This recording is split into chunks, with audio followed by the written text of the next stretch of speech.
Okay, day 67. So, pinipinturahan na yung gate. Check natin sa loob.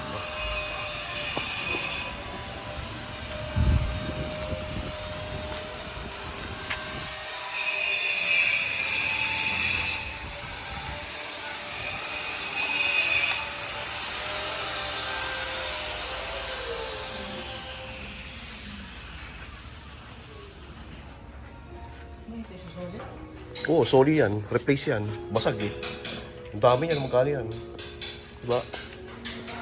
Hindi, ito kulang po Lang. Ayan. Ito. Sa ano to? Wilcon to. Kaya nga. Kulang po ba?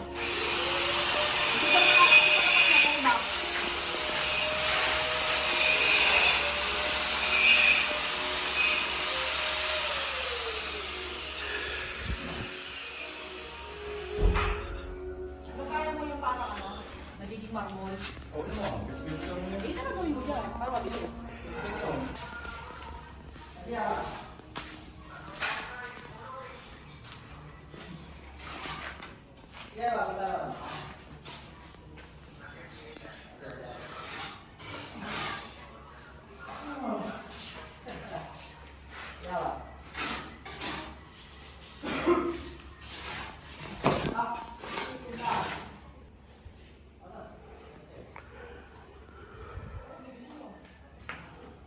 Bigyan pala ako sa Lazada, balik ka.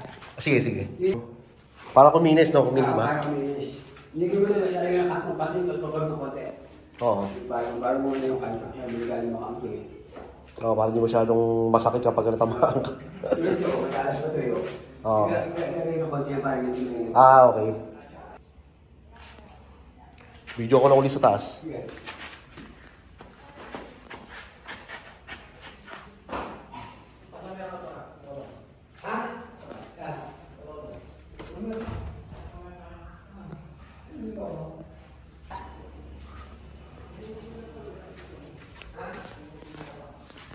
So, ito bukas, pipinturahan daw ni Nogdog. Itong kwarto ng panganay ko, tapos yung kwarto ng bunso ko.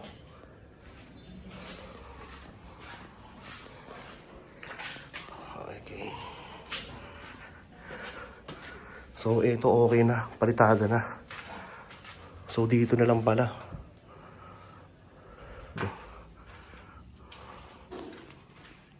Ito pala. So, palitada, tapos palitada. Ito.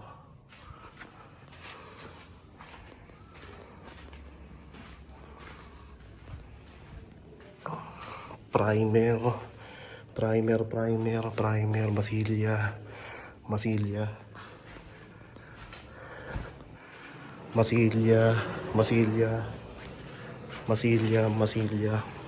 Primer.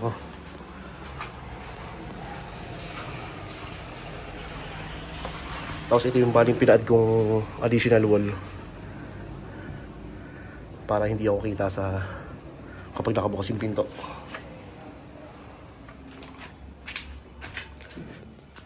Okay, so day 67. Pininturahan na yung gate ng block. Bali, first coating yan. So may second coating pa yan. Tapos yung sa may kitchen, okay na yung sa may top ng lababo. Lalagyan na ng granite. Nabutasan na rin para sa may kitchen sink. Kasi ito pinapalagyan ko ng additional na wall. Para hindi masyadong kita yung sa may loob. At usually talaga pagka nag-work ako, nakabukas lang yung pinto.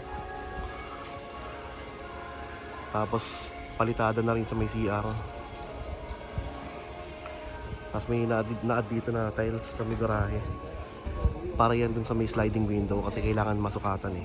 Kailangan may tiles para masukatan. Okay. So that's it for day 67.